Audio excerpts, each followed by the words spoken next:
Hello, Bronco fans and football fans everywhere. Welcome to the Broncos Buzz on the MHRT network, as well as our own channel, Broncos Buzz on YouTube. This is a show that is everything brought to you with emotion, passion, honesty, Spence downing a beer before the show, and his comments, my comments, and your comments in the chat. We are Broncos Buzz. Thanks, guys, each and every one of you for being here on a pre-Bronco kickoff weekend. Yes, there's football tonight. There's football last night, but the Broncos game is at 1:05 p.m. Pacific time, and that's what we're looking forward to, guys. Before we get started in the show, Spence, how was your week? It was a good week. I got back into the swing of things after Labor Day, going on vacation with the family. Kids are back in school. Everything's good with work.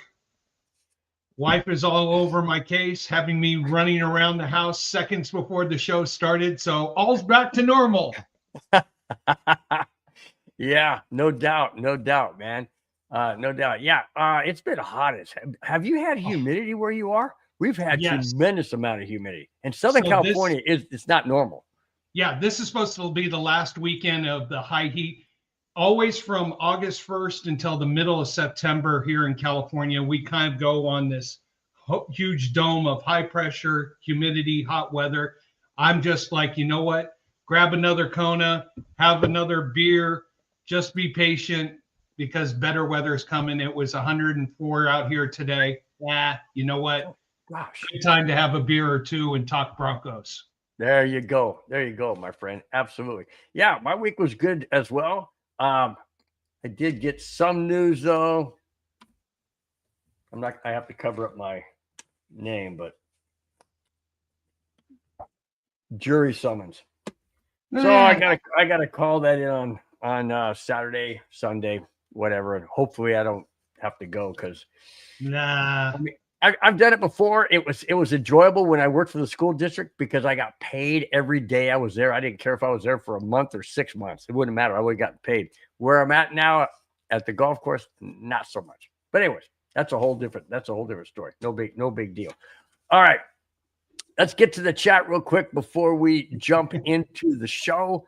Terry Speed, go ahead and read that, Spence. That's for you. Terry, I think I know who you are now from my Loyola Marymount days. So buzz time. Can't wait for the show to start. Just hit a 15-1 in race 2 at Del Mar. Nice job, Terry. Spence, need your help on races 5 through 8. Tried Kona Big Waves for the first time, and they are my new beer of choice. Go Kona. Amen to that. And then I posted right after that, Bill, you can click on it because in race 3, hit that 10-1 shot. So I'm on it today. I've had 2 third places and a winner. So Terry, skip race 5. I think you're skipping it too, as you posted here. Yep. He said you gotta go get another 12-pack. He's gonna be ready for the show. That's for sure. We got a lot of topics, man. He might be on a better buzz than I was. Cam, how you doing? Thank you for joining the show. Oh, I like this. He puts Spence in capitals, follows it by saying, "Oh, hi, Bill." Oh, hi, Bill. Hi, Bill. Hi, Cam. It's all good, dude. It's all good. Always good. David Yonkin, what is up? Says Bonitto gets paid. What is your thoughts on Greenlaw injury? Not one snap and injured, not good. I agree. We'll get into the Bonitto. That's the number one topic, of course. And before we do that, Spence, since he did touch on the Greenlaw injury, what do you make of that, and how significant is that going into week 1 and beyond? I think it's going to initially, on the surface, it does look painful, but the way the second stringers were playing in the preseason, I think we got it covered for now, but let's just wait and see. Schedule is kind of a little favorable the first 4 weeks. I think we're going to be fine. Let's just see how everybody meshes. It's game 1 against Tennessee first. But Dungus says, won't be able to make fun of you today, Bill. I'm at my boys' football game tonight. Oh, hey, cheers on that. Nice. Yes. But that kind of bothers me and scares me because you know what we're doing on Sunday. And yes, he will be at the game in Denver, but he has a phone.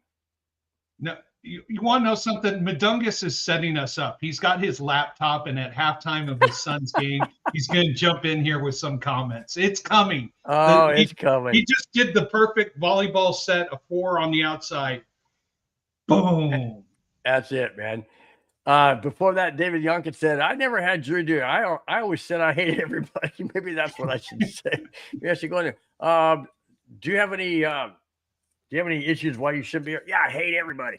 I don't know if I want to go down that road, but I kind of like the way you got out of it. Kind of pretty cool. Kind of pretty cool. All right. All right, guys. Main topic. Nik Bonitto gets signed, or I should say gets extended. This is great news, guys. Great news for the continuity of the Broncos, for the leadership, for his overall play. And just you always, and I love what George Payton said here, and I'll get that right till the end of this. Here it is.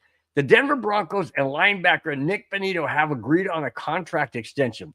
The extension is for 4 years worth and up to $120 million per media reports. It also includes $70 million guaranteed. That's only $50 million not. So the majority of it is guaranteed. Bonitto becomes the highest paid non-quarterback in franchise history. Well, that only makes sense because every year contracts go up.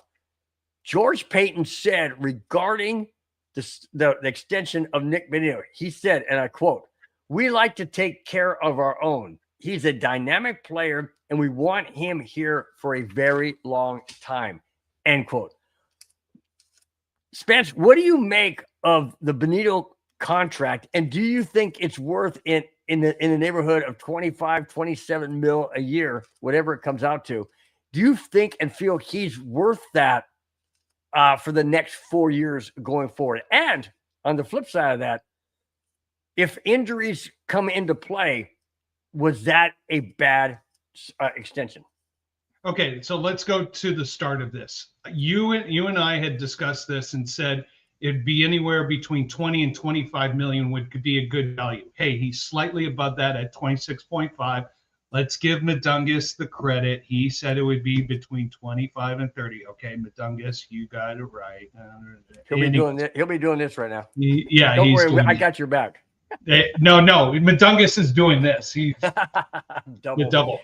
But let's look at the numbers from that aspect. He took a hometown deal because of 3 things. 1, this team has got all the potential and all the pieces to make some serious deep runs into the AFC Championship. Ooh, I like the way you almost said Super Bowl. I like that. Okay. And Super Bowl potentially. So there is a good chemistry here. And he understands this. He got paid, but he didn't break the bank, which means they can bring in more resources to fill in spots where they're needed. It's 4 years, 26.5 million per year starting next season, not this season. Next season. This season, he's still at 5 million. So now with the way the contract is, he's got about probably 16 to 18 million in potential bonuses. The pressure is now going to be on him. I saw his video he did on X where he celebrated in the car by himself. He didn't go make a big deal of it and big party, go to a bar, go big spending spree. He was like, yes, that's how we want it. Celebrate, get focused back on work. So all the pressure is going to be on him now to perform. Mm-hmm. I like the guarantee of 70 million. It's not a higher number where let's look at worst case scenario. Say he's an absolute flop the next 2 years. You had told him, you said you were going to pay him 53 million over 2 years. That's 26.5. Then you guarantee and you can get out of it. So for both sides, it's a win-win-win. It secures him. The only issue now is how are his teammates going to look at this? There's those 2 evil words that you always put together, petty jealousy. Are players going to go, Well, Nik Bonitto got paid. Now I want to get paid what he got. What hopefully not, because in my opinion, when players do that, now you're creating controversy. Now you're creating a what's the word I'm looking for? You're creating a issue within the chemistry and bonding of the team. Right. And if this team wants to move forward, they got to move forward as a unit.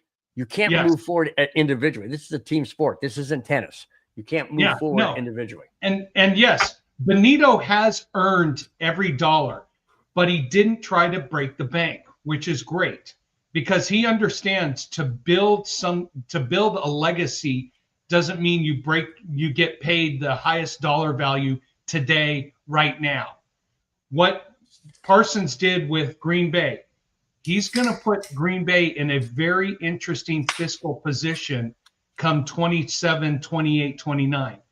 With this signing, we have still about 40 million in cap space for 2026, and projected maybe about another 80 million for 2027. You can't go beyond that because you don't know about inflation and anything like that. So this is a good signing for the team to take care of Bonitto and to make sure you have enough space left over to take care of some other players. So let's look at who's really been taken care of. Sutton's been taken care of. Allen's been taken care of. Bonito's been taken care of. Mm-hmm. Patrick Surtain's been taken care of. Bo Nix is on the rise right now. He's still under a rookie contract, so he'll look to be taken care of by the time most of these agreements expire. So there's something very positive building here with the team, and the Walton family is making good financial investments everywhere, but also everybody who's signing their contracts now with the Denver team knows that they're not trying to break the bank. They want to build something very special here. So my hat's off to Bonitto for not trying to break the bank and trying to make sure that this team, that his family is taken care of, but that this team is also taken care of. Right. Jack Cannon jumps in and says, Bill Spence, cheers, my friends. Thank you, Jack, so much for being in the chat. Really do appreciate it. Always great to see. We do have some Raider topics, so stay tuned. We do have those in this show. David Yonkins said he's watching the KC Cheaters. Now, I'm going to throw this out there, guys, and I know I'm going to get a whole lot of negative comments coming back, but I don't care because it bounces off me like Teflon. So it doesn't stick to me, I should say, like Teflon. So here's the thing. Spence, who do you want to win tonight? Honestly, I want the Chargers to either win or lose by 3 points or less. Because you bet on the Chiefs. No, I did not bet on the Chiefs. The Chiefs were favored by 3.5. Okay. David Yonkins says he wants the Chargers. Here's where I'm going to get barbs thrown at me. I want the Chiefs because I hate the frickin' Chargers with a passion. I don't care what any of you say. I hate the Chargers with a passion. Hate them. No, my nose is not growing. No, absolutely detest them. Can't stand them. Oh, shoot, a Chief player just got hurt. Okay. No. Well, Jack, I can understand that from your vantage point, being a Raiders fan. I get that. You know what? I can't stand the Chargers. I hate them. Actually, you know what, Jack? I'm rooting for a tie like you. Yeah, let's get a tie. No, I am not a Chargers fan, not whatsoever. You don't see any yellow in my house. You don't want to know something? This is the honest to goodness truth. Absolutely the honest truth. My wife bought me a shirt, just a regular collared shirt, but it was yellow, and it had, a little bit of like blue speckles. I told her to take it back. I don't want it. I am not wearing anything yellow. Nothing. The only yellow I'll wear is not really yellow. It's more of it's the Vikings, purple and gold. Gold is not yellow. I'll wear a Vikings. I have a Vikings sweatshirt that my nephew gave me because that's my NFC team. Anyways, I could talk about this for the entire game tonight, but I won't. All right. Just wanted to let you guys know That's who I'm going for. I'm going for the Chiefs. Because here's the bottom line. If we can't beat the Chiefs and we need help from another team to help us get to the playoffs, then we don't deserve to be in the playoffs. Period. That's how I feel. I feel that way about the Cubs. I feel that way about the Avalanche. If you cannot do it on your own, then you don't deserve to be there, because that means you're not good enough to advance in the playoffs. All right. Whew. See what you guys did? You guys got me all wound up, man. Got me all freaking wound up. All right. Moving to the second topic. The Denver Broncos, speaking of the Vikings, the Denver Broncos have signed former Minnesota Vikings wide receiver Thayer Thomas. Thomas spent the last 2 seasons on the Vikings practice squad and has not played in an NFL game other than, preseason. Thomas joins A.T. Perry and Michael Bandy on the Broncos practice squad. Is that a good move, Spence, or do you think it was just insurance policy? No, insurance policy. But there is great potential here. So I've read a few articles that I don't want to. Thayer, is it Thayer? Yeah, Thayer has strong potential, has the abilities. He had a little of the dropsies in Minnesota, so he may need a change of environment. I think it's a great insurance policy, especially in this league when receivers just seem to go down all the time, like on your Chargers. Keenan Allen's always getting hurt.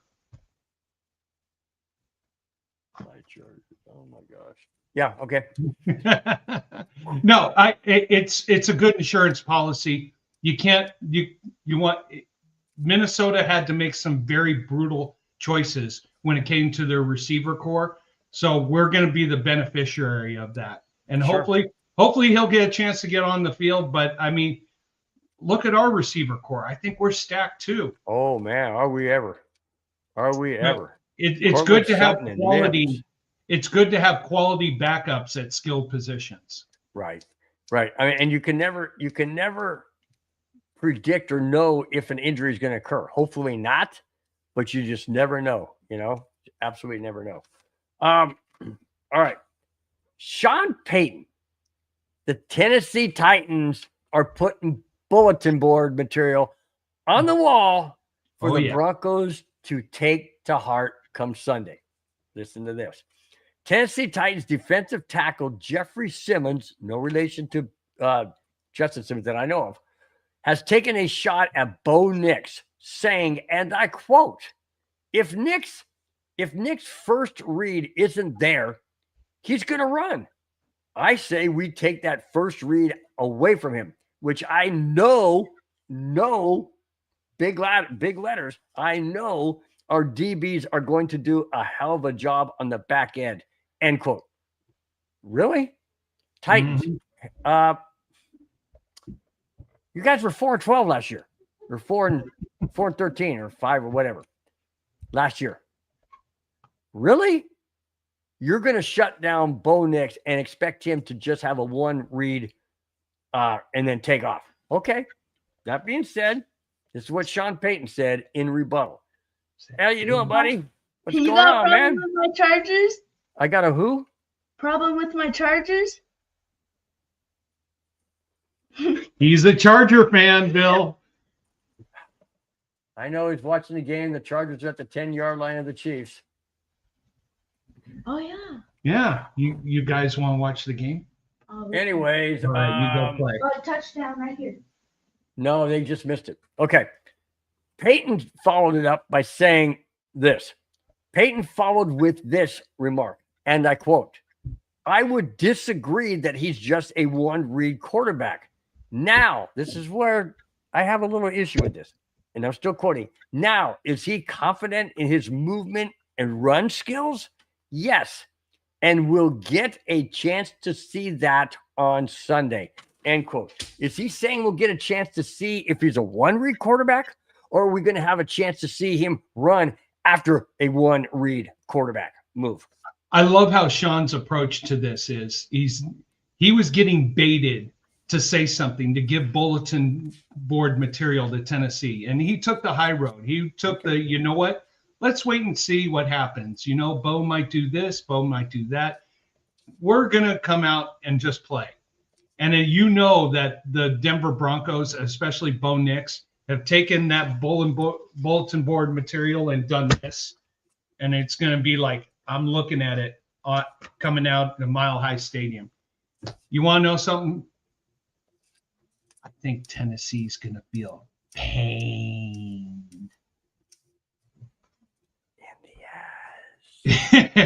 No, you want to know something?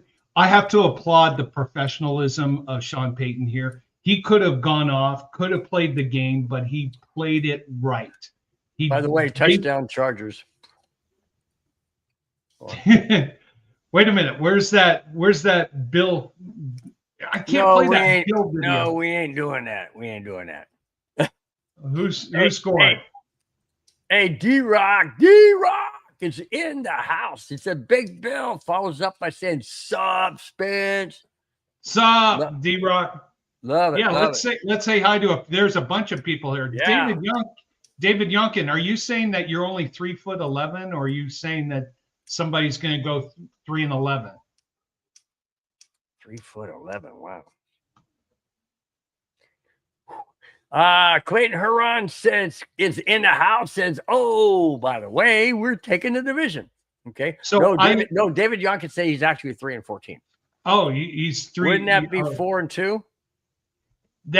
Actually, you know what? 3-14 was the ESPN guy who said that the Washington Redskins, Commanders, were going to go 3-14 last year, and then the Commanders went 12-5 and made it to the NFC. This is also the same guy who has predicted that the Broncos won't make the playoffs this year. So Jack Canna has a great question. Great question. And I don't know the answer, but I'm going to read it. And I want you to give the answer there, Spencer, your thoughts.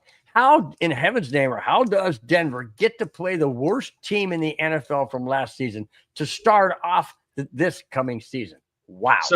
So Jack, Denver finished with the third place in their division. So they get the third place schedule, meaning they're going to, just the way things are set up, they're playing the AFC South this year. So they got to play all 4 teams. It just happens that they start against Tennessee.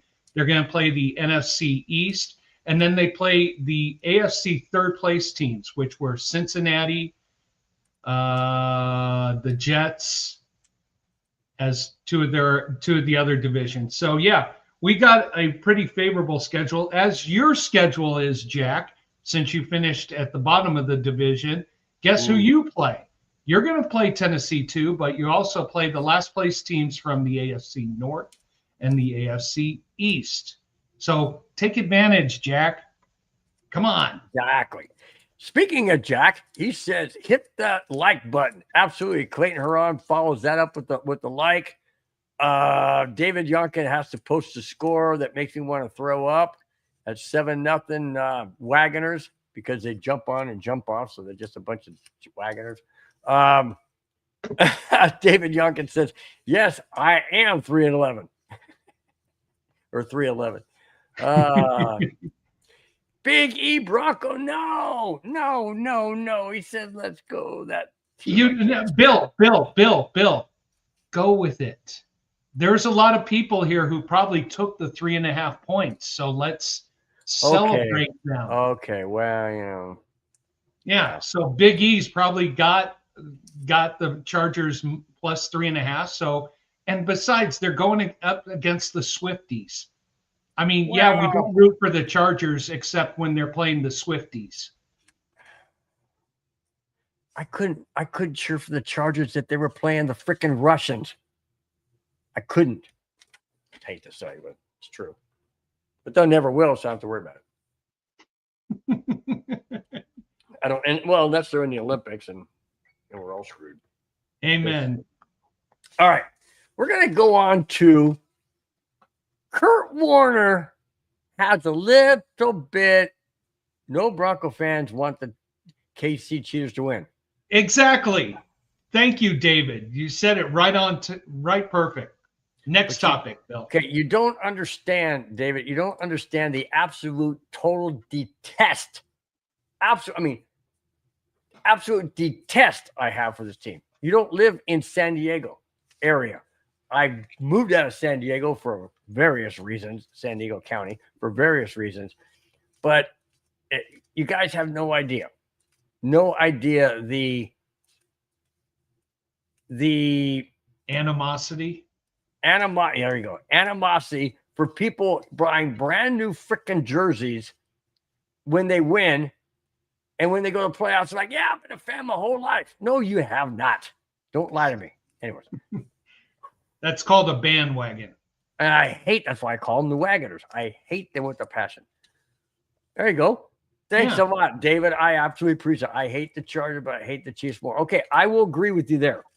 But because I live in Southern California, I can't stand them. All right.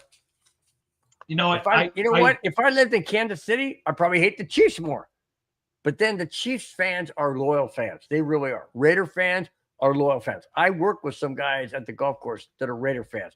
And I had a guy today, this is no lie. He told me straight up, he wore his Raider shirt, Raider collared shirt. And I said, hey, man, I said, what do you think about the Raiders? He goes, you know what? I've been a Raider fan ever since I can remember. And he says, hey, I'll be a Raider fan for the rest of my life. He said he tells people all the time that if you want to be a Raider fan, be ready for some misery because it's painful each and every year. But I'm still a Raider fan.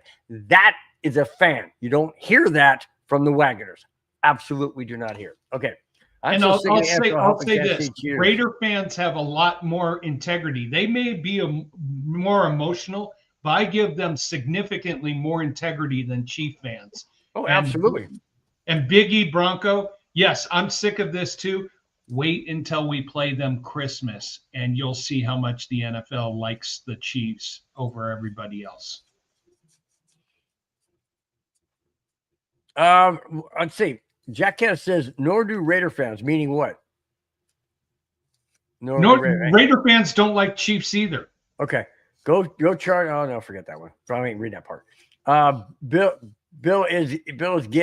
gets it. Like the Raiders versus Niners win in NorCal. Yeah, see, it's like I'm telling you, I could do a whole show on how much I hate the Chargers. I'm not going to do that. Okay. Kurt Warner, speaking of not having Bo Nix, I wasn't speaking about Bo Nix. Anyways, Sean Payton isn't a fan of the sophomore jinx. Payton calls it, and I quote, a legend like Bigfoot, end quote. Okay. Kurt Warner disagrees.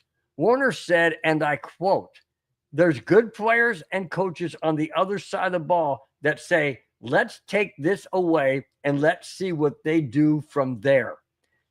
I definitely buy into the sophomore jinx, whether it's a sophomore jinx or just a slump, or teams can make the game harder for you in your second year, end quote. Warner is confident, however, that Nix has what it takes to have another strong season, but it all begins Sunday. We go from there. What do you think?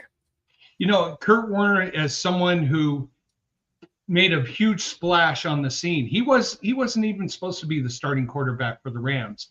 He probably owes Trent Green millions, billions, zillions, because Trent Green blew his knee out in a preseason game, and then Kurt Warner went on to the best career ever. So, but I understand what Kurt Warner is talking about, and he's, now all the teams have tape on Bo Nix, and so what Kurt Warner, I've been saying that. Yeah. So what Kurt Warner was really trying to say is that the teams are now going to make it harder for Nix, and they're going to be up. And so Bo Nix's upcoming opponents will adopt to the challenge, the QB, because there's tape on him. They now understand his methodology, his movements. So this is, I know others have been talking sophomore slump. Maybe not. Here's this. Oh, he's going to, you want to know something? Out of the 2024 draft, I think we got the most intellectual quarterback out of absolutely, who can adapt to change. Now, let me ask you this before you go on to the next point. Do you think, because we all know how Sean Payton was cerebral, do you think Bo Nix has that same capability in years to come, or do you think he's already on that road? No, I think he's on the road to changing every year.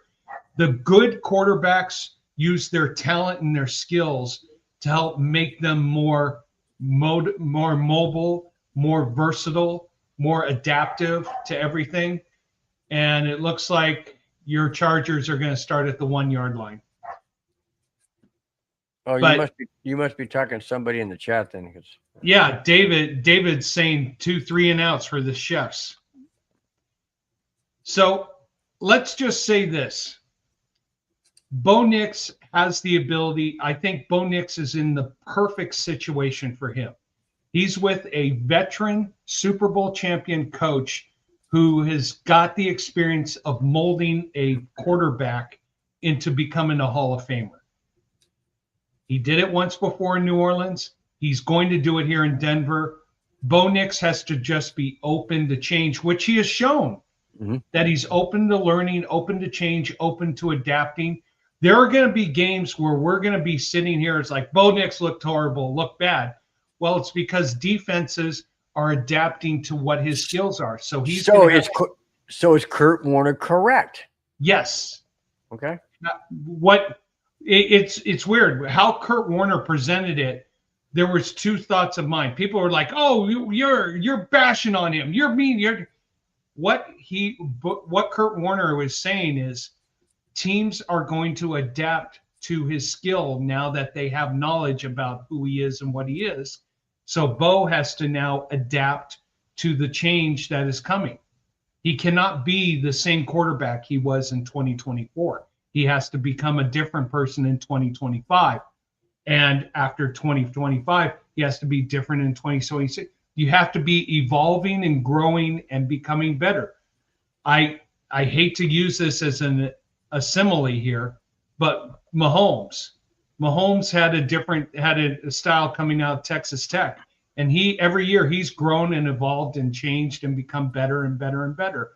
And that's how you go from being an amazing quarterback to a Hall of Famer. So and it's going to take time, but it's change that has to happen year in and year out. So with Kurt Warner making that comment, does that go back to the Tennessee Titans defensive tackle who said that Bo Nix is a one-read quarterback and we got him covered? And that could play into the sophomore jinx? No, it's two different directions. The defensive tackle's trying to get into Bo Nix and Sean Payton's head.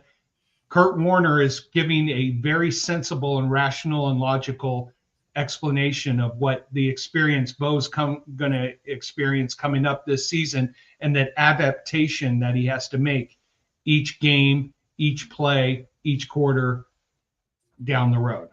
Okay.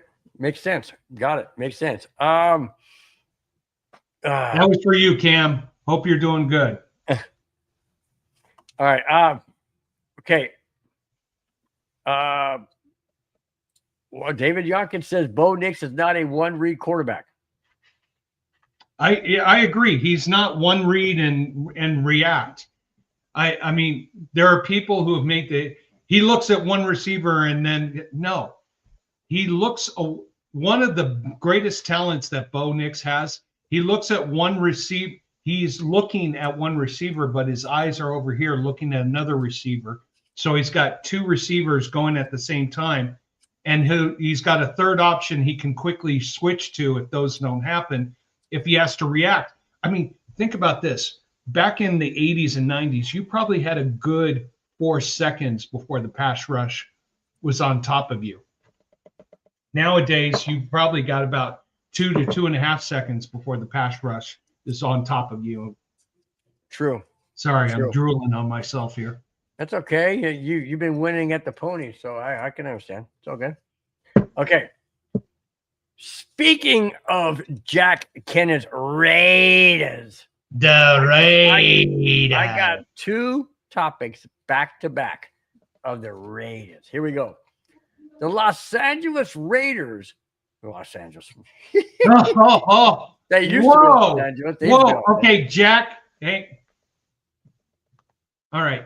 Mute button put on. Jack, as part of the MHRT network, I'd like to apologize for what my co-host just said. Thank you.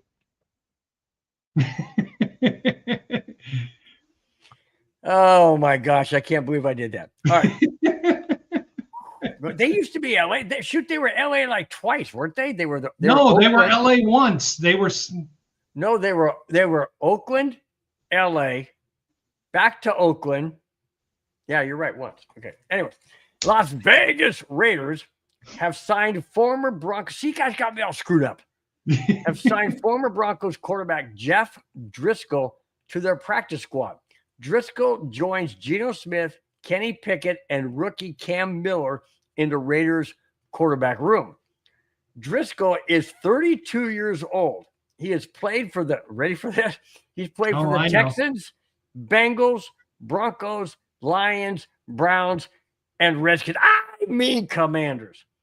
That being said, is that a good move? Does that, okay, let me ask you this. They have a rookie in the quarterback room. Obviously, he's probably in the practice squad because they got Geno Smith and they have Kenny Pickett. Is Driscoll there because he's a veteran and they don't want to have to bring up a rookie if there is a spot for a third quarterback on the bench, or because one of them gets injured? Is that one of the reasons? Or is it just, let's give him a shot, see what he can do? It's only a 1-year deal. It's an insurance policy, and okay. Jeff Driscoll will take the league minimum. He's been in the league now for 7 years. I was right, Jack. 2 times in LA. Right. 2 times in Oakland. Oh. They went Oakland, LA. That's Oakland. Right. Okay. Well, hey, I look at. I'm telling you guys got me all screwed up. Yeah. You want to know something? Driscoll is just an insurance policy who's probably playing for the league minimum. Driscoll is trying to get to the 10 years where he can get his pension, his medical, his retirement. He's just trying to get there. And honestly, he's not making. David Youngkin goes, LA Raiders since when? I don't know where it came. I'm telling you, this game is screwing me up. All right. Well, let's do a slight change. Anybody playing Del Mar Race 6? I'm on the 6-horse counterbalance. Counterbalance. Oh my God. See? I'm telling you, this game is screwing our heads up. David Youngkin, hey, thanks so much for joining in the chat. Really hope you're feeling better, my friend. Thank you so much for your comments. He says, have to go and take meds, so have a great show. Or a great show tonight. Thanks so much, man. Really do appreciate, David, your support each and every week. Really do appreciate it. Thank you so very much. Have a wonderful weekend. Oakland 2 times. LA once. Vegas now. All right. So got it. Oakland twice. LA once. Now Vegas. I like that visual.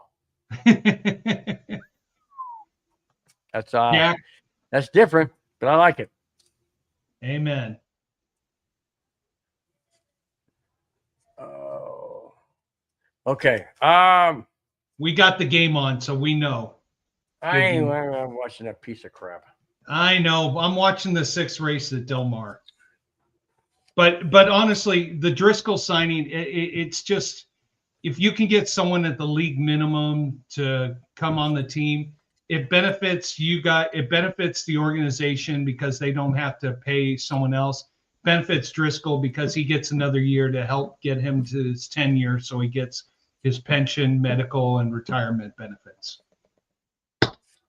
That should be an incomplete pass, man. That ball hit the freaking ground. But they gave it to the freaking idiots. Oh, no, the Chiefs got it. Good.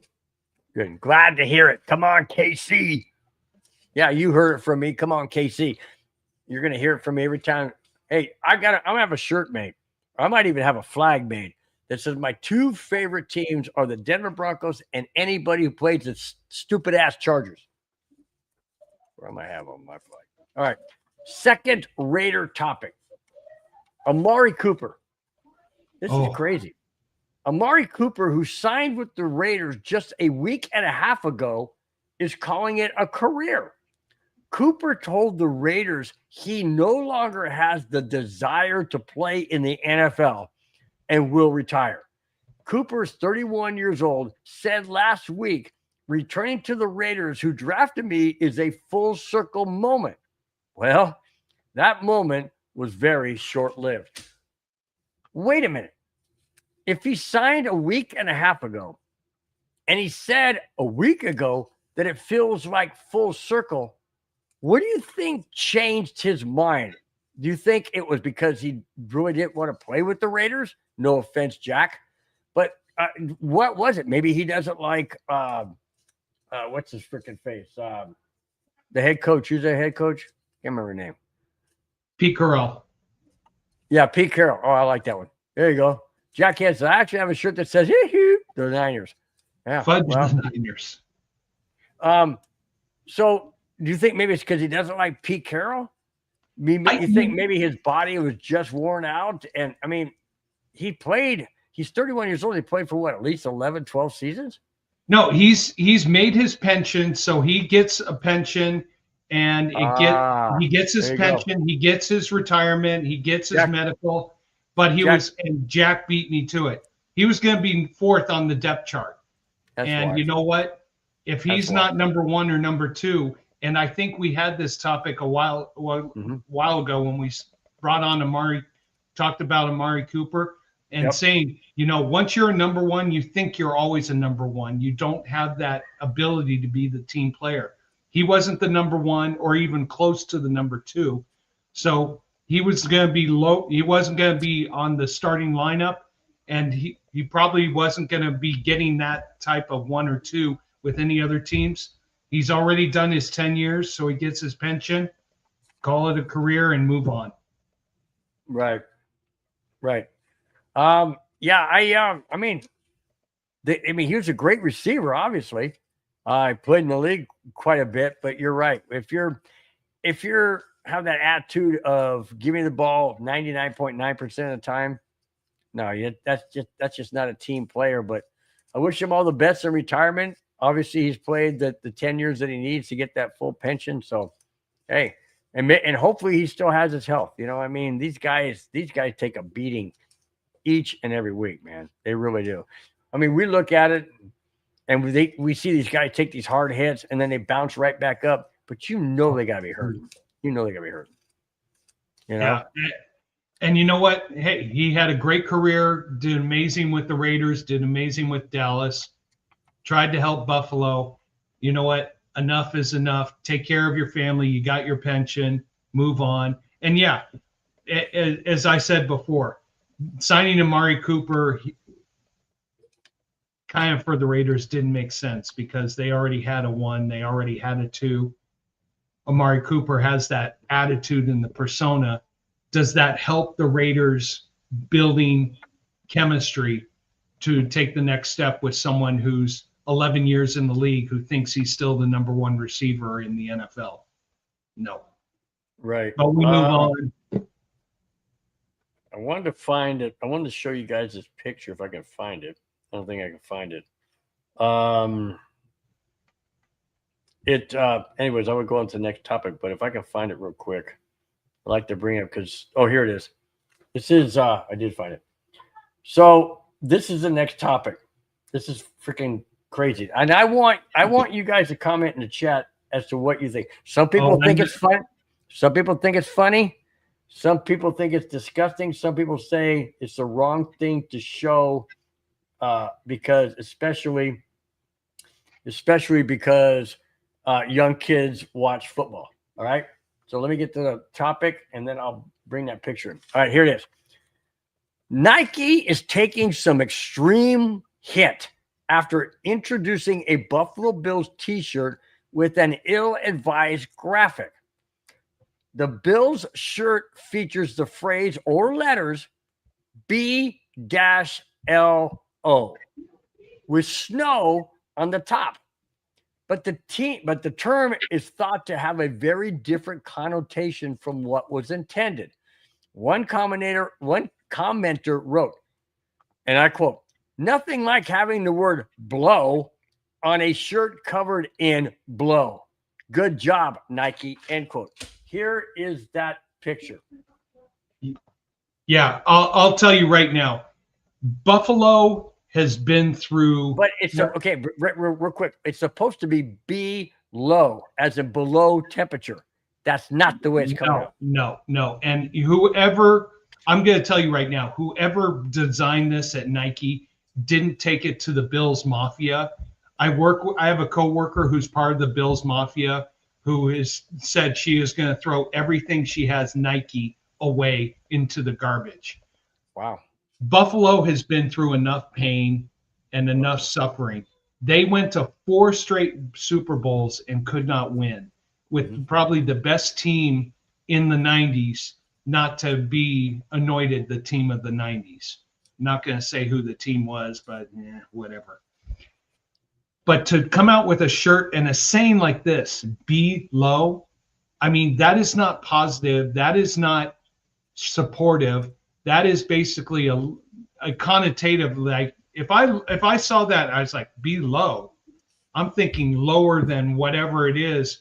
Buffalo can't get any lower with a team a city and an area who is starving for success. They ache for it. I'll tell you this, if you guys haven't seen it yet, I love this. The four seasons in Buffalo, the 30 for 30, the shirt was designed by a teenager. Oh, no, kids don't think it's funny. Yeah. But you know what? I wouldn't attest to that. I mean, I wouldn't agree with that, Jack. I haven't read anything on that, but I don't know. One other commenter that I didn't really want to bring into it, I'll say it anyways. This one commenter said that they expect the shirts to sell out because it's going to be one of those things you want to hang on to. No, it's not one of those things you want to hang on to. No, I totally disagree. And I'll tell you this: there's a lot of words spoken about Bills Mafia fans. I've met a few of them, and they are the most.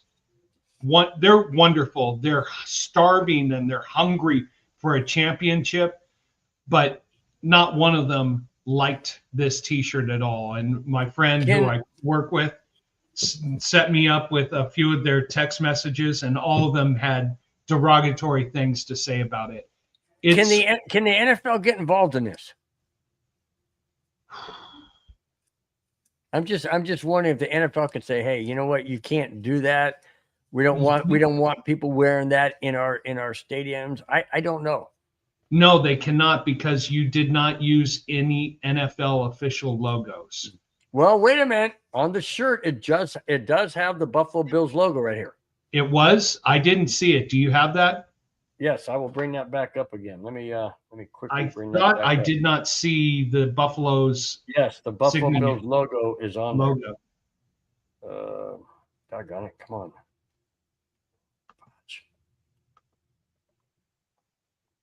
Hang on. I'll get in real close so you can see it. No, I have it. Oh, I'm looking for it. Here it is. Look on the guy's shirt. Oh, it did have the insignia. Then the NFL can get involved. But honestly, I will tell you right now, the NFL doesn't want to take a position as a global entity. They would defer to the organization themselves to take a position on that. And I don't think Buffalo's going to do anything about it. I really don't. You want to know something? They're not going to say a word. The fans and the sales of the T-shirt, that will tell you everything. Yeah, true. So Victory Lap is in the house. Yo! He goes, at work on a break. Well, thanks so much for chiming in on a break, man. Really do appreciate it. So awesome, dude. So awesome. Thank you. Get more of your coworkers to sign in and watch the show. Oh, Jack. So my son thinks a restaurant name. Huh? I don't get it. Restaurant name is effing good. Was a good one, not me. I don't know what that means, but it could be anything. It's okay. You want to know something? Young kids. Salute back to you, Victor Knapp. You know what, Jack? Young kids these days, they may like it, but the business world may not. So, but you know, the thing that I look at is this. here's what I look at.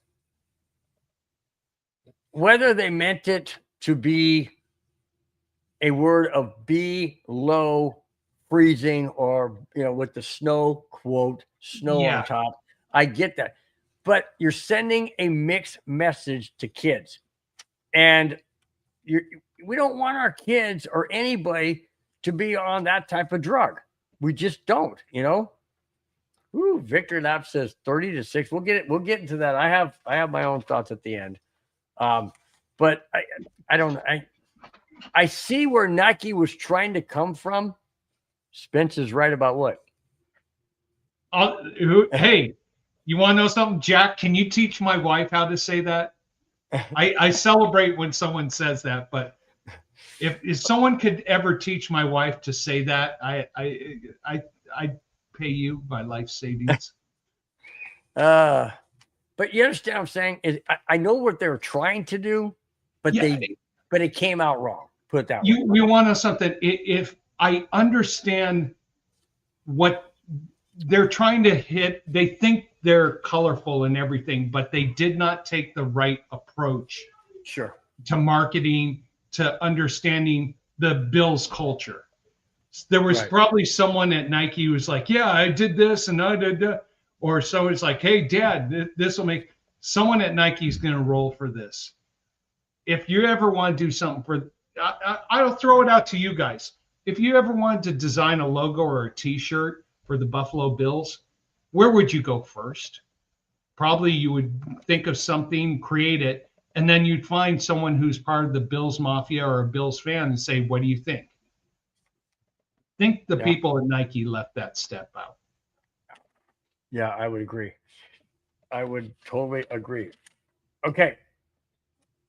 The Denver Broncos going into the first game of the season against the Tennessee Titans have 6 players on injured reserve. Okay, here we go. As the Denver Broncos get ready to play their first game of the 2025 season, they will do so with 6 players on IR. Those players are, the first 5 are defensive lineman Christian Williams, fullback Michael Burton, offensive line Nick Gargiulo, outside linebacker Johnny Walker whiskey. Anyways, and defensive end Matt Henningsen. They are all, listen to this, they are all on season-ending IR. Yep. They are not eligible to play again this season unless they reach an injury settlement with the Broncos to be then released to free agency. Wow. Yeah. The 6th player is inside linebacker Drew Sanders. He is on a short-term IR and can return this season. Burton, that hurts. That hurts. How about the other ones? Are you willing to just say bye-bye to the other 4? If the hardest thing was, yes, if it brings someone up from the practice squad who can step in and make a difference. Okay. That's the hardest thing with this. I like the new IR rules because it gives the player and the organization mutual responsibility to make a decision or a choice. Should the player's like, no, I'll be fine in a month, and the organization's like, no, we want to put you on IR. It gives a mutual understanding to the situation where the player could opt out, and maybe they're in a contract that's guaranteed or something like that, where the organization's like, okay, you think you're going to be okay for this year? Let's opt out of your contract. We don't pay you any more guarantees. You go out there and do something else. So I don't understand the injury buyout. What does that mean? They're all standard contracts have a for cause or injury situation where should the team doctors say one thing and the player disagrees, they can terminate the contract based on that aspect. But do they still have to pay them a portion of the remaining contract or no? That's basically that's language that could be in a contract or could not be in a contract. Most contracts don't have that language. I would think some of the upper echelon, like I'll give you an example, Bonitto's contract probably has something like that puts in protection should he get injured. Did Russell Wilson have that, and that's why they didn't play him the last several games of the season when he was with Denver? Honestly, I never saw Russell Wilson's contract, and honestly, I know you didn't, but what I'm saying is, I'm just wondering because they said they didn't want to get him injured so they could trade him. So I just didn't know if that was that situation was such, Next topic. I hate talking about that guy. I know. That's funny, man. Jack Kenneth says, talking to Victor. I got to put this in. It's funny. It says, Victor and I says, at Victor, my wife clamps me down like the Denver defense. Well, no, this is the one I like from Jack. Spence, no chance, my friend. Your own wife, your wife. I have to deal with my wife of over 25 years. Well, there you go. I've been married 28 years. 29? 29 this year. Yeah, but I got to give it up to Victory Lap. I lived a bachelor life. Freedom, peace. Peace. There you go. But yeah, but you don't have the cuddle time. What are you gonna do? Cuddle with your dog? Cuddle with your pillow? Yes. Okay. I've told my wife many times. I said, if I'm gone, she goes, I don't want you to pass away before me, because then who am I going to cuddle with? I said, well, you'll have my retirement, you'll have my Social Security, you'll have. And she's like, I don't want to cuddle with that. Okay. Yeah, I agree. I don't want to cuddle with that. Yeah, amen. To that. Russell who? oh, you clicked on too. Russell, I've never heard of. Oh yeah. Oh, I heard it's the guy who in week 11 is going to have one leg grabbed one way, one leg grabbed the other, and the Denver Broncos are going to make a wish. Yep, exactly. All right, let's get into 2 feel-good stories, and then we're going to talk about the last topic, which is the upcoming Broncos game this Sunday. Feel-good story. Good story number 1. You mean that the Chiefs went 3 and out for the 3rd time? That ain't feel good. That's a feel sick. Oh, okay. They'll make adjustments at halftime. They're only down 10-0. That's nothing for Mahomes. Oh, they're going for it on 4th and 1. All right, let's see. Hang on. Let's get ready for the neighborhood. Practice our neighborhood. You're 3 seconds ahead of me. Baby. First down. Beautiful. There you go. Yeah, love it. Look how ugly them stupid yellow freaking stupid pants and that. You're 3 seconds ahead of me, so we got to work on. We'll work on it. Hey guys, for the show this weekend, for the neighborhood, tune in for the Broncos game. You can watch it, but listen to Bill and I starting at 1:00 Pacific Standard Time. The neighborhood, hosted by this guy and this guy. Dang right, man. Dang right. Because Madungus is where? He's going to be at the game with Glenn Hauser from the 5280 show that airs on Tuesday. Okay. Your first feel-good story. Former Broncos running back, Chargers beat.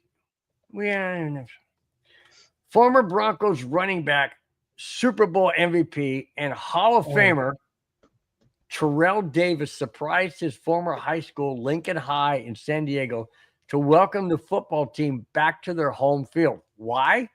I'll get into that as soon as I finish reading this. The football field was so badly damaged from wear and tear, the Lincoln, I forget what they're called, Hornets, I think, had to play all last season on the road. Now they are home again, and TD was there to celebrate with the players and the coaches. How awesome is that? He showed up. He flew into San Diego. He went to Lincoln High School in his high school days, and then went back there to welcome the team back to their home field. I got to see a little bit of this video on the news. It was amazing. The field beforehand, seriously, guys, it looked like a dirt field. It was tore up. I watched their head coach said that they had to travel to every road game. They had to travel by bus, and for practices, they had to go to 4 different high schools that weren't being used at the time to practice. Not their own facility, not their own comfort zone, not their own, their own way of practicing, because they're on a different field and different atmosphere and a whole bit. And not only that, they lost 1,500 hours of practice time that their opponents got all year. Good thing about it, they ended up being state champions. How crazy is that? That Lincoln High School ended up being state champions when they weren't even able to play a single home game in front of their own fans. Wow, that is amazing. Terrell Davis, hats off to you, my friend. Hats off to you for making the trip out to Lincoln High, welcoming them back. Oh, and he was there for their first home game at Lincoln High. How great, how totally cool is that? I mean, you look at a guy, you look at a person like that on the field, and you hear him interviewed, and his life story. If you've ever watched 30 for 30, the Terrell story, it's amazing. Absolutely amazing what he went through to just become an NFL player, let alone all the accolades I just mentioned. But for him to take his own time to go back to a high school and welcome the team back, that's amazing. What do you think, Spence? It shows the true character of Terrell Davis. I did find out one little thing. I did some research on this. Apparently, they weren't watering the field as much as they should have. Mm-hmm. I mean, I water my backyard grass once a day. They, according to something I read, I can't verify it, they were only watering the field once a week. Not good. Not good. Now, so who's leaving the mess? Oh, okay. So it's just, you know what? We could read into why it happened, how it happened, anything like that. I just applaud Terrell Davis for being going above and beyond the call of duty to show appreciation, but also to show mentorship to young people who are trying to get involved in the football game. Yep.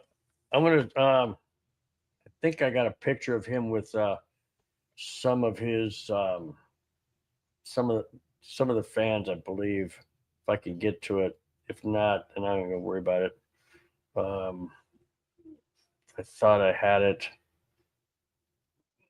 Jack, I would catch up with you, but the wife's here and she's monitoring. She's like, she got on. Oh, Jack, you ready for this one? She's like, you're on your blood pressure medicine. You cannot have too many beers. I'm like, the doctor, yeah, you can. Yeah, you can. Because Konas are 4.2 alcohol. And so if I have 3 of them, that is the same amount of one of her rum and pineapple drinks that she drinks with a shot and a half. So I can't go more than 3 today, Jack. So I'll have to catch up with you another day. I don't think I'm finding it anytime soon. Dang it. I really wanted to show it too. It was so cool. Jack, the wife and the kids aren't here on Sunday. I've got a full 24-pack in the garage ready to go. That's quite a bit, homie. Oh, here it is. I did find it. Okay, I'm gonna show this to you guys. This is Terrell Davis with, I don't know who it is, but this is how cool this guy. This is at the game that he went to after they opened up their field again. Oh, nice. Hang on. Let me turn the light off. You'll be able to see it better. Yeah. How cool is that, guys? How freaking cool is that? And you know what? It's an AstroTurf field that they can play year-round without having to pay to make sure the water is on and pay a gardener and do all this. It said this comes from the High football. I don't know what that means, but it says the legend NFL Hall of Famer Terrell Davis is in attendance back at the High for the game. How cool is that? That is cool. You see what I'm saying?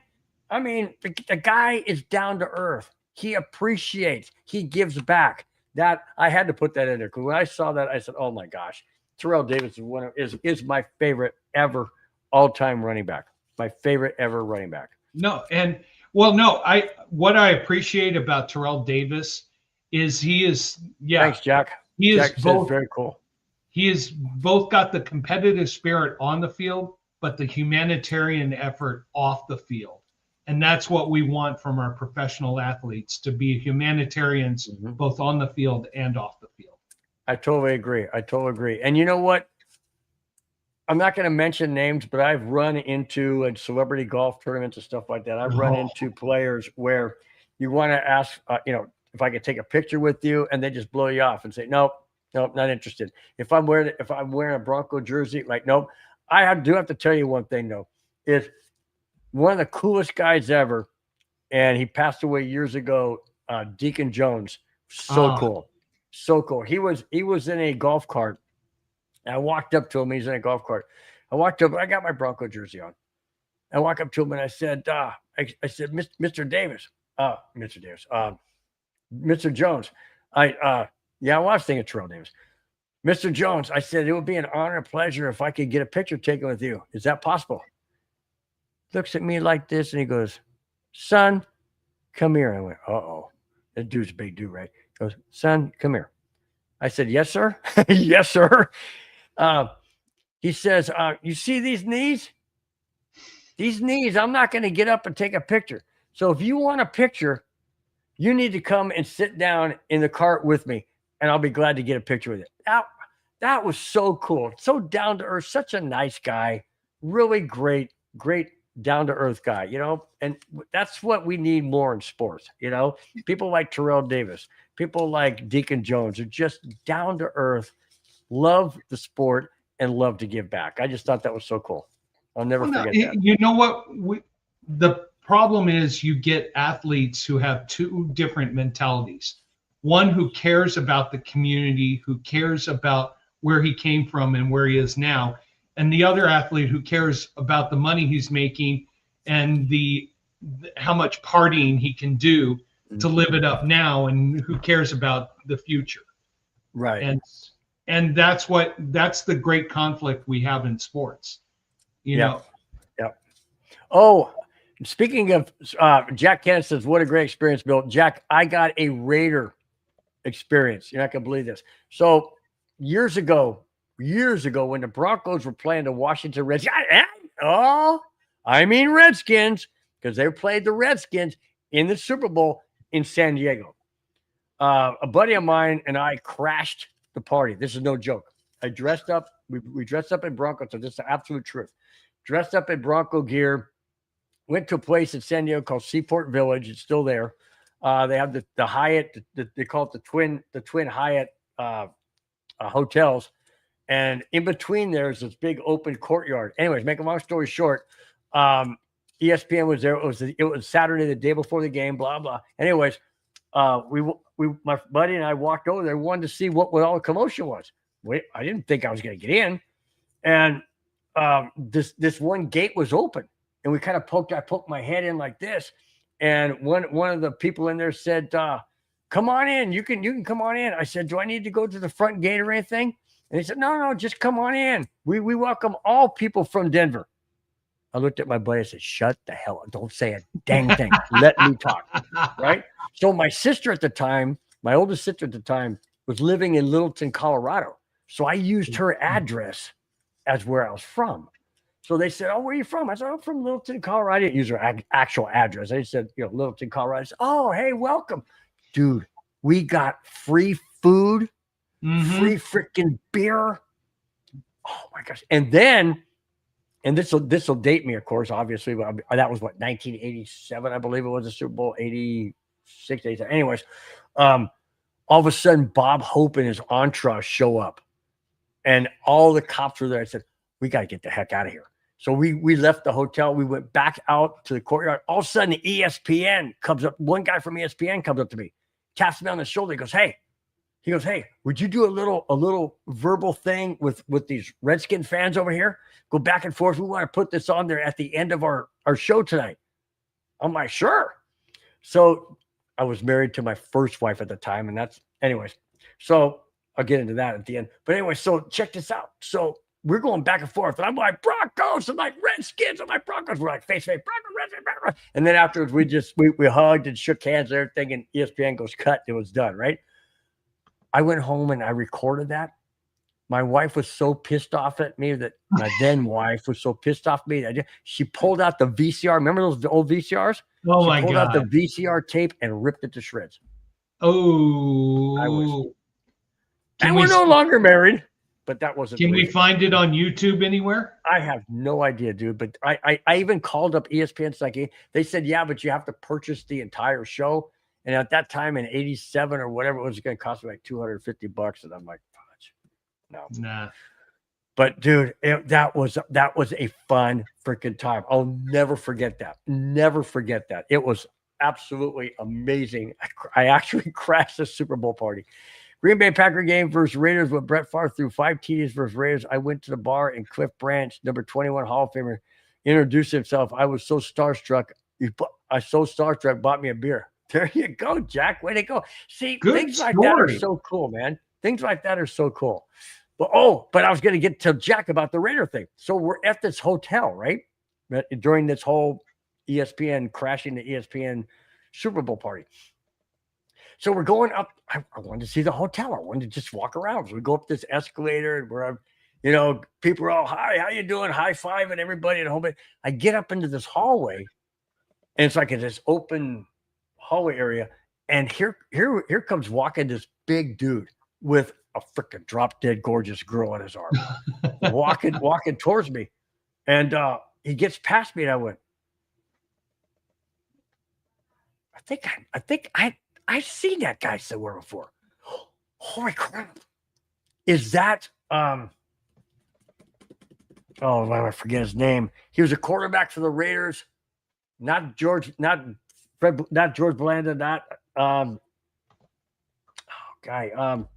he took care of his parents who were blind. And what is his name? Oh my gosh, he's gonna drive me nuts. Come on, Jack, help me. Jack, I know who this is. He took care of his parents because his mom was in a wheelchair, his dad or somebody was blind, paid for their house. God, it's gonna drive me nuts. Think of it, Bill. Come on, don't blow this freaking story.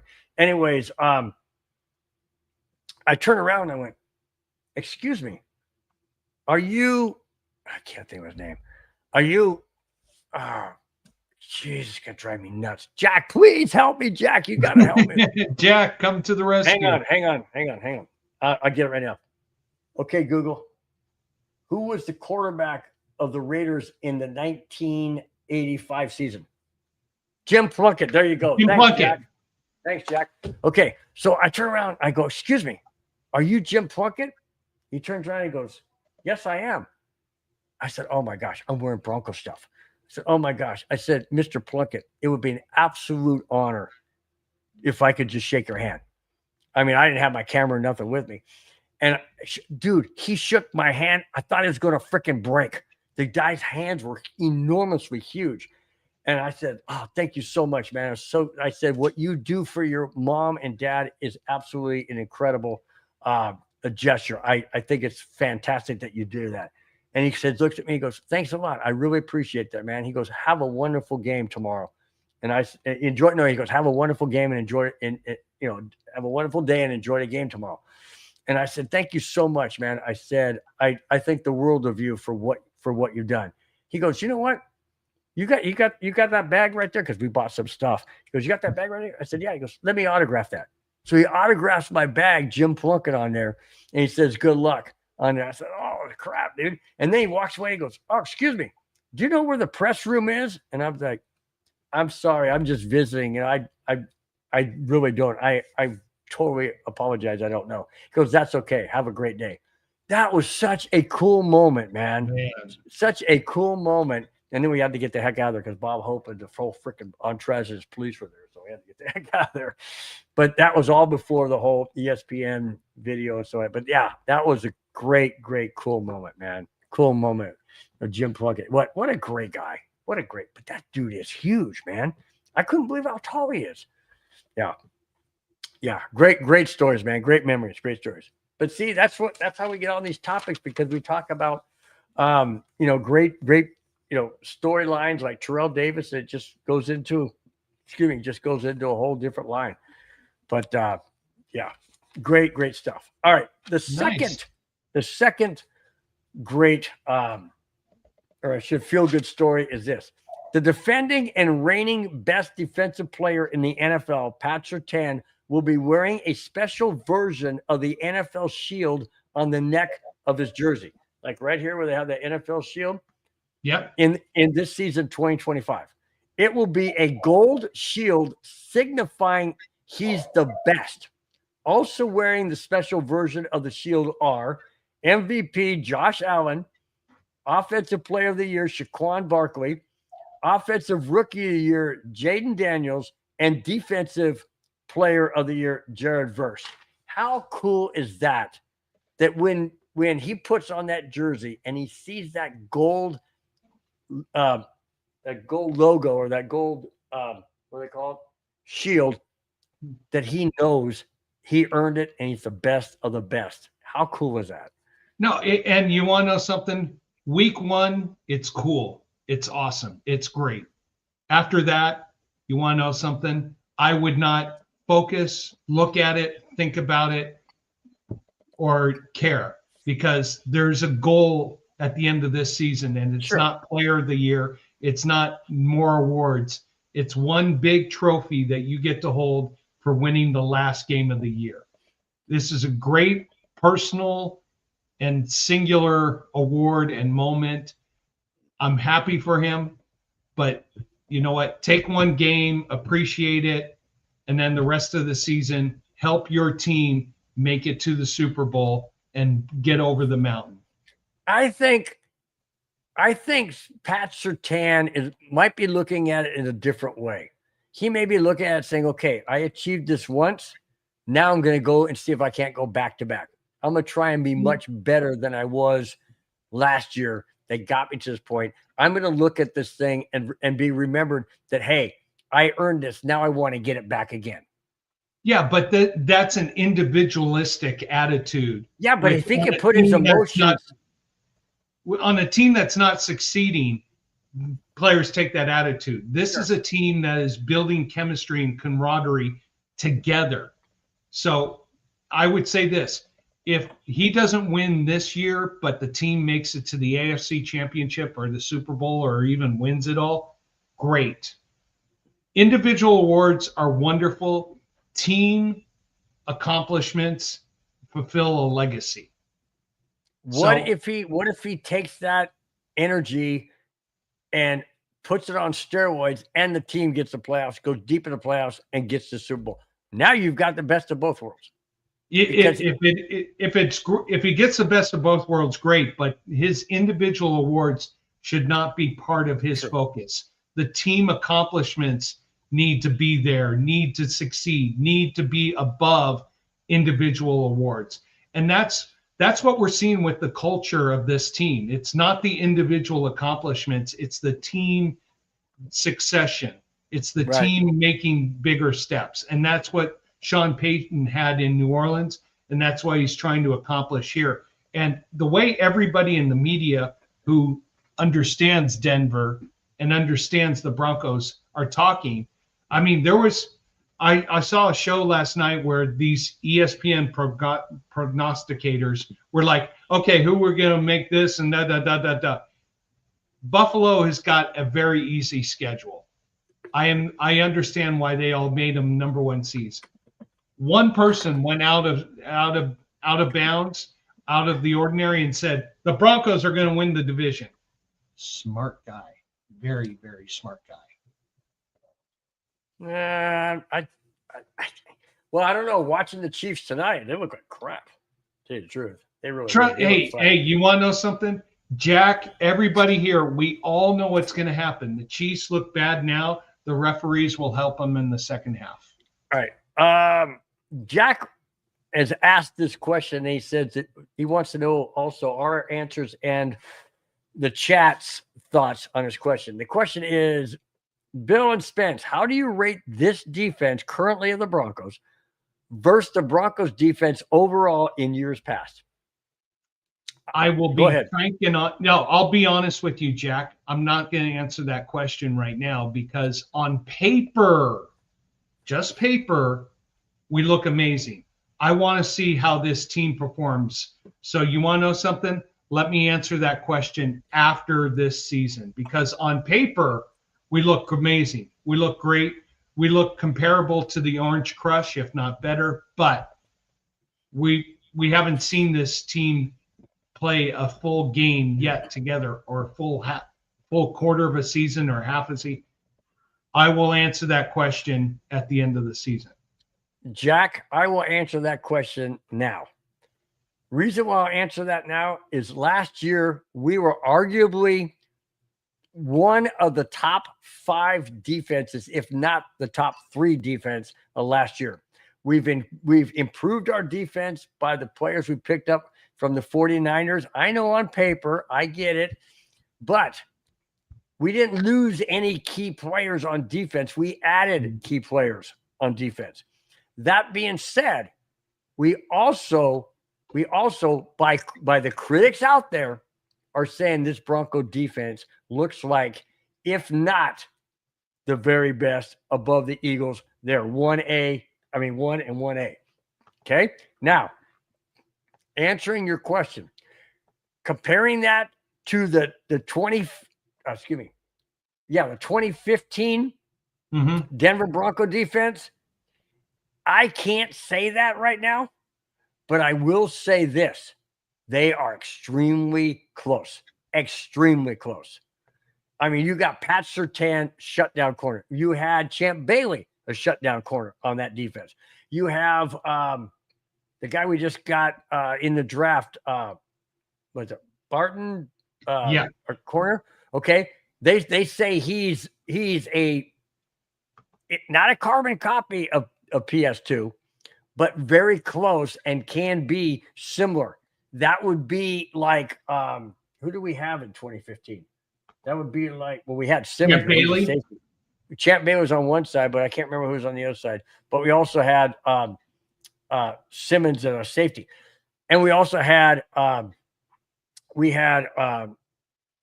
Miller, and we had DeMarcus Ware. We've got those edge rushers on the Broncos. It's a very similar look to 2015. We just haven't seen it on the field in 2025. That's the point that Spence is trying to make. What I'm trying to make is I believe this Bronco team is right there.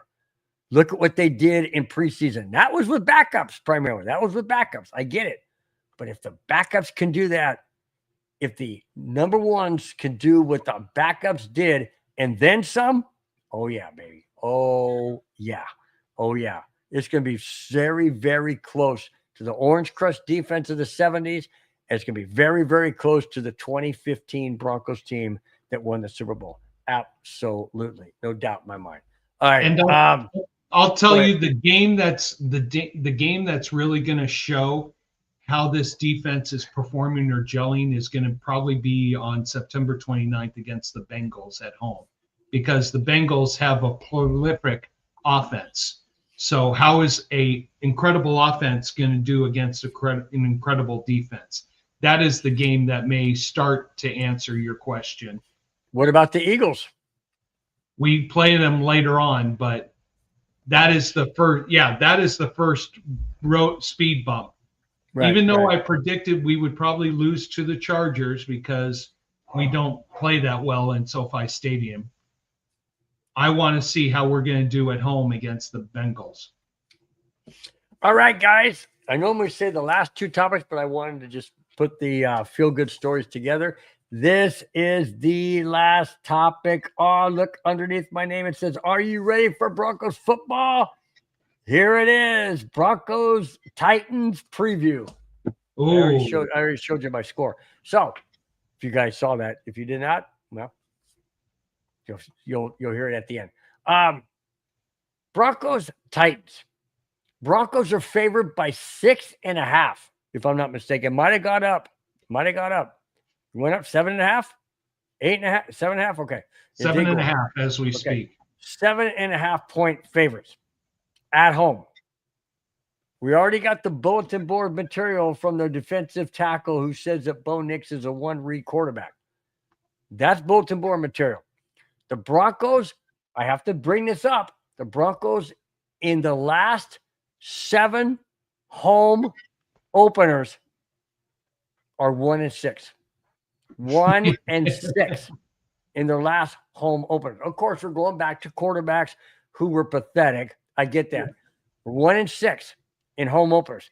By the way, guys, if you recall, we lost last year with Sean Payton as head coach in our home opener. Do the Broncos beat the Titans this year at home for the first time, well, the second time in 8 games, because they're 1-6. So second time in 8 games, do the Broncos beat the Titans at home? By the way, weather is scheduled to be 79 degrees at game time and possible rain and thunderstorms. We had a thunderstorm. We had a thunderstorm last night that suspended or delayed the game, I should say, with the Eagles and Cowboys. So that was delayed a bit. Is the Broncos game going to be delayed? There's possible thunderstorms. I think they said 25 or 30% chance of rain at game time with possible thunderstorms. Spence, given all that information, 1-6 at home on home openers, not counting the first home game, home openers of the season, what I'm talking about, not the first home game, first game of the season being a home opener. They're 1-6. Does that and all the elements that I mentioned, do the Broncos beat the Tennessee Titans? Yes, they do. So the current spread is this. Broncos are favored by 8.5, over under 42.5. Holy smokes, it went up 8.5 now. 8.5. Wow. So I am predicting this as I originally had this as my final score as Denver 29, Tennessee 9. I gotta think Cam being in his first quarter, his first start, he's going up against this defense. Good luck. I will say this, my lock of the week in my football pool, I know a few of my friends are watching, the Broncos hand it to the Tennessee Titans. I mean Houston Oilers. So I just see as this, if we were playing the Tennessee Titans in week 10 as compared to week 1, I'd be worried because forgot his last name. Cam Ward might have enough more experience, more knowledge and everything like that. But I'm going to tell you, this defense with a rookie quarterback is going to bring a lot of pain. 29-9. So yes, I'm taking the Broncos to the under. Why are you cheering the Chefs? Come on. Stop it. I hate the freaking Wagoners. I hate them with a passion. You guys don't understand. So are you saying you're a Swiftie? No. I can't stand the Chiefs, but I can't stand them less than the freaking Wagoners. Sorry, I can't. I hate the Chargers. The most hated team in the NFL to me is the Chargers. That's who I hate. No. Most hated team in the NFL is the Chiefs because of the way the NFL coddles the Chiefs and allows them to get away with everything. Even Jack. But that's not on them. They got. I'm okay. I base everything. Listen to me, please. I base everything on the fans. Okay, I don't want to hear I'm a fan for life, and then I never liked him in my life. I hear that a lot. Oh, that should have been a pick 6. So my whole thing is, if the stupid Wagoners win, then these idiots are going to jump on the wagon. I told you I was a fan my whole life, you freaking liar. No, I hate that. I don't want them to benefit. Let them, because we'll bring them back down to earth when we play them in week 3. All right, back to the preview before I throw up. Back to the preview. You say what, 29-9? 29-9. Wow. All right, Jack Kenneth says, he said 38-17 Denver in a blowout. I'm close to that number, Jack. I've got one of your numbers right. One of your numbers I have the same as you. So I say this before I get the score. Denver has to win this game. They have to win this game by putting pressure on Cam Ward, force him to make mistakes. The defense has to play solid. That they have to shut down the run. First off, they got to shut down the run to set up the pass, which then they could shut down the pass because you're not going to throw it at PS2. There ain't no freaking way. So shut down the run to make them throw. The defense takes over the game, sets the offense in very, very favorable positions and situations. Final score, Denver 31, Titans 17. There's that number 17 that you had, Jack. 31-17 Denver. So I'm going to throw a question out there. Who scores more points, the Denver offense or the Denver defense or the Denver special teams? And special teams is field goals. Right. Or punt return. There you go. Return. I will say 13-6. Stupid Wagoners. I say Denver put up 30 points in one game in the preseason and 2 20-point defense. Jack Kenneth says defense scores more points. I don't see that because in order for the defense to score points, they have to get a fumble recovery or an interception for a pick six or fumble recovery for a touchdown, safety. I don't see that. I see them maybe getting an interception, but not returning it, or getting a fumble and not returning it. But setting up the offense, I will give you that. If you want to go 50-50, Jack, and say the defense will set up the offense to score points, okay, I'll give you that. But I have to say the offense will score more points. The offense will score 21. I said it was 31. The offense will score 21. Special teams will get a field goal, and the defense will somehow score a touchdown. There's just 31 points. Offense scores 1 touchdown. Defense scores 1 touchdown. Special teams gets 5 field goals. Wow. So you're telling me the Titans are going to shut down the Broncos offense? I think the Broncos offense is not quite gelling yet. Okay. Because not enough first team experience in the preseason. Okay. Jack Kenneth agree with me that it would be a 50-50. The defense sets up the offense. Defense gets the credit for half the points, which kind of, so to speak, half the points, and then the offense gets the other half. Yeah, that's how I see it. That's how I see it. All right. Any final thoughts, Spence, on what you're about ready to endeavor on Sunday for the very first time? In case, guys, you don't know, Madungus is not going to be on the neighborhood this Sunday. He's going to be at the game. Filling in is my awesome co-host, Spence, is going to fill in. We are going to do the neighborhood. Any jitters, Spence? Any nerves? Any thoughts? Any thoughts? I'm just going to say it's going to be 3 hours of fun and football and horses, and we're going to have so much fun. You got the horse races. It's going to be great, man. It's going to be a fun show. I'm gonna have 3 TVs going. I'm gonna have one with a different game with Red Zone going, one TV with the Broncos, another TV with the horses. So we're gonna have multi-fun going on. So basically, what you're telling me is Anna is allowing you to turn your bedroom into a sports bar. No, I'm gonna be down in the so-called office.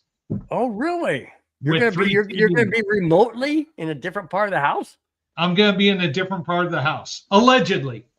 You never know, because that's Sweet, my man. plan. But of course, we know what happens. You make a plan, you have it ready, you execute it. Oh, all of a sudden, audible. Oh, wait a minute. Audible. Yep, no doubt. Well, that's good. It's gonna be fun, Spence. You're gonna love it. I don't know if you've ever watched The Neighborhood or even part of a neighborhood, but oh yeah, you have. That's duh. You've been in the chat. Duh. Never mind. Anyways, it's a ton of fun. It really is so much fun. It's energetic. The chat blows up. You guys in the chat are just amazing as always, like you have been tonight. Can't wait for Sunday. Can't wait for 1:05 p.m. Pacific time. Guys, it's going to be electric. It's going to be fun.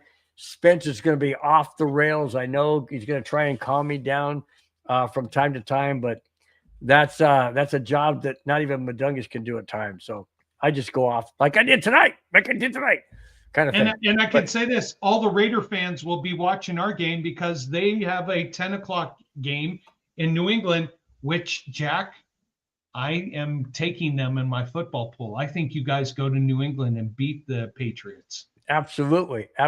Oh, by the way, probably shouldn't say this, but I'm going to anyways. I do prize picks. I picked the Raiders to beat the Patriots. You have to pick, huh? Yeah, yeah.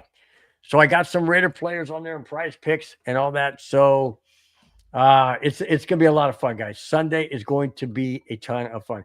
Jack Kenneth, thank you so much for those great comments. Great show, fellas. He says, absolutely appreciate it. Thank you so much, Jack. Really do appreciate it.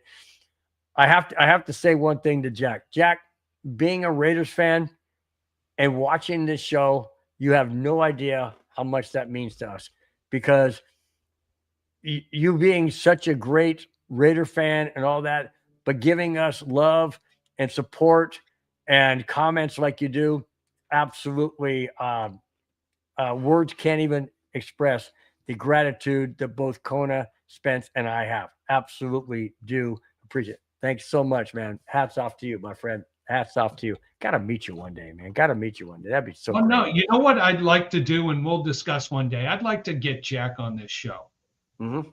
Get his perspective. Even though we focus on the Broncos buzz, I got an idea. How about we do it on the bye week? Let's do it on the bye week. I like it. Later in the season, Jack, let me know in the chat right now. Let us know in the chat right now if you're up to being on the show as a guest on the bye week that the Broncos have. Okay. Now it might be a Raider game, but that's on Sunday. This is going to be a Friday show. Let us know if you want to be on the show on the bye week. We're throwing it out to you right now. Let us know. Really, really would appreciate it. We'd love to have you. Love to talk about the first half of the season, that kind of thing, where you think the Raiders are, what they need to do. We'll talk Raiders. We'll talk Broncos. Yeah, absolutely. There he goes. There you go. Hope we will meet one day. Absolutely. Okay. But is absolutely about meeting, or is absolutely about being on the show, or both? And it's mid-November, I think, Jack, somewhere around there. So, all right. Shall we close the show out? Yeah. Go ahead. Read the comments or those in the chat, and we'll go ahead and close this out Friday before Broncos first game. Yeah, Terry, thank you so much. You got it. You know it. Text my buddy Brian, because I think I know you from Loyola Marymount. But I'm glad you hit race 2. I'm glad I hit race 3. Couldn't do anything after that, so no problem. Cameron, how you doing? Thank you so much for being a part of the show. David Yonkin, appreciate everything. Appreciate the input. next. Jack, thank you so much for being a part of the show. Really appreciate your support, bringing Raider fans over to be a part of a Broncos show where we do talk about Raider topics. Thank you so much, Jack. By the way, put into the chat, what number beer are you on? If the wife's not looking, I'll catch up to you. Clayton, thank you so much for being a part of the show. Really appreciate hearing from you. D-Rod, thank you so much for being a part of the show. Appreciate your comments. And, Big. Yeah, let's go Chargers. Come on, I got to win my football pool. I know Bill's agonizing over the Chargers, but you know what? If we could start the season with the Chefs losing a game, that helps our Broncos for the rest of the season. So you know what? Go Chargers. But hey, let's be honest. You think the referees are going to let the Chargers win this game? No. He's on 7 or 8. He's lost count. Lost count. Amen. Big E. And I think. Oh, you didn't say victory lap. Thank you so much, Vic. Hope your break went well. Appreciate your support. And you missed Clayton Haran. No, I said hey to Clayton. Okay. My bad. Terry came back needing help on race 8. Terry, I'm going to tell you, race 8 I could not figure out at all. You say Big E Bronco? Yes, I did say Big E Bronco. Hey, look at this. Jack says he would welcome meeting both of us, and he would love being on the show, both. So Jack, go ahead and write that on your calendar. You will be on this show on our bye week. Mark it down. And I believe the bye week would be November 10th. I think that's November 10th. That's our bye week. So that's the show, Jack. Okay, no. That 10th is a Sunday, though. So the show would be on November 8th. Right? If the bye week's a Sunday, it would have to be November 8th. No, that's not the bye week. You know what? We'll figure it out and we'll get to you, Jack. All right. Well, he can look it up too and see when it is. He can look it up. We'll definitely let Mundungus know so he can send you the link to be on the show. And we would love to have you, my friend. Love to have you. You've been such a great supporter of the channel, great supporter of the show, and want to get your perspective on the first half of the season. It's halftime in Brazil. There's a whole halftime show going on. And it's pretty spectacular, guys. Nice pineapples here in the halftime show. Woo! Yeah. NFL does it up good, guys. NFL does it up good. That's all right, guys. That's it. That's all we have for tonight. Friday, right before the Broncos' first home game, first game of the NFL season for the Denver Broncos against the Tennessee Titans. Until next Friday, guys, enjoy a weekend. Enjoy your Friday night. Enjoy this game if the Chiefs win. If not, don't enjoy it. And we will be back next Friday. Don't forget, this coming Sunday, 2 days from now, Spence and myself will be doing the neighborhood live for as long as the game lasts, starting at 1:05 Pacific time, 1:05, 2:05, 3:05, or 4:05, wherever you may be, guys. Tune in and watch the game on TV. Listen to us. It's a bunch of fun. You're going to enjoy it. Absolutely going to enjoy it. I kid you not. Till then, guys, have an absolute fantastic weekend. We will see you in 2 days this coming Sunday. Have a great weekend, guys. Bye-bye. Fast lane when I pass in the street, bag of money in the passenger seat. Simcoe's been asking for me on the road from the west to the east. Way up, I might never come back.